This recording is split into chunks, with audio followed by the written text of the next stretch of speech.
साथियों, सभी को नए वर्ष की शुभकामनाओं। चलिए शुरू करते हैं आज का महत्वपूर्ण क्वेश्चन।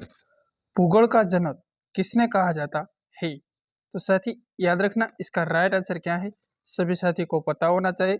एक क्वेश्चन इंपॉर्टेंट है कि टेरिस, इसका राइट आंसर है कि टेरिस, याद रखना है। चलिए अगला सवाल की बात करें।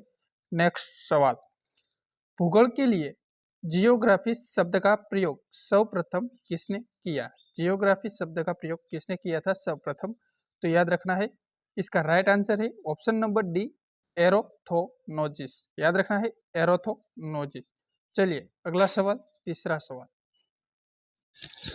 चलिए साथी तीसरा क्वेश्चन की बात करें। मानव भूगोल का पिता निम्नलिखित में किसको कहा जाता है? तो साथी याद रखना, इसका राइट आंसर है कार्ल रिटर। इसका राइट आंसर निकलता है कार्ल रिटर।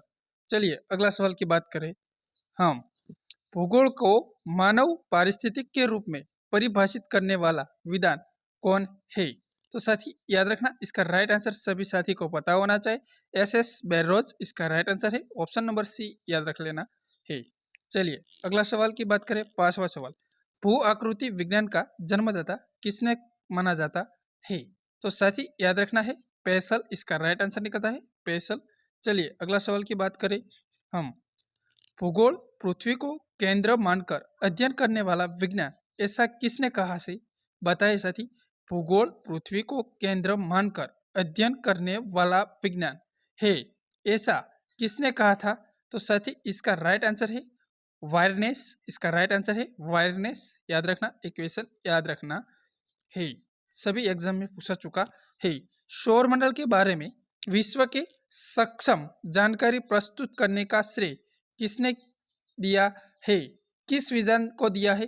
तो साथी इसका राइट आंसर सभी साथी को पता होना चाहिए, इसका राइट आंसर है कोपरनिकस। चलिए अगला सवाल की बात करें, आठवां सवाल की बात करें से।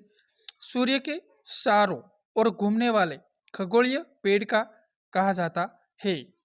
सूर्य के चारों ओर घुमाने वाले खगोलीय पेड़ कहाँ कहलाते हैं? सभी साथी को पता होना चाहिए, इसका राइट आंसर है ग्रह। इसका राइट आंसर याद रखना है। चलिए नौवां सवाल की बात करें। भूगोल भूतल का अध्ययन, ऐसा किसने कहा था? भूगोल भूतल का अध्ययन ऐसे किसने कहा था? तो इसका राइट आंसर है कलाट। याद रखना है, ये क्वेश्चन इंपॉर्टेंट है। चलिए अगला सवाल, सौरमंडल में कुल कितने ग्रह है? सभी साथी को पता होना चाहिए, तो 8 ग्रह है, सभी साथी को पता होना चाहिए, इसका राइट आंसर 8 ग्रह है। चलिए अगला सवाल की बात करें, 11वां सवाल। किस ग्रह के चारों ओर परिक्रमा करने वाले छोटे अवकाशीय पेड़ को कहलाते हैं? सभी साथी को पता होना चाहिए उपग्रह। इसका right answer option number C, याद रख लेना है। चलिए 12वां सवाल की बात करें। ग्रह की गति का नियम प्रतिपादित किसने कहा? तो सभी साथी को पता होना चाहिए केपलर। इसका राइट आंसर है ऑप्शन नंबर ए, याद रख लेना है। चलिए 13वां सवाल याद रखना है। नावों में अर्धरात्रि के समय सूर्य कब दिखाया जाता है? तो सभी साथी को पता होना चाहिए 21 जून। इसका राइट आंसर है। चलिए अगला सवाल की बात करें। सौरमंडल की खोज किसने की थी? तो सभी साथी को पता होना चाहिए कोपरनिकस। इसका राइट आंसर है। चलिए अगला सवाल की बात करें, 15वां सवाल की बात करें। सौरमंडल का जन्मदाता किसने कहा जाता है? तो सभी साथी को पता होना चाहिए सूर्य। साथी कैसा लगा वीडियो बताइए, पसंद आए तो लाइक शेयर सब्सक्राइब करना न भूलिए। जय हिंद, वंदे मातरम।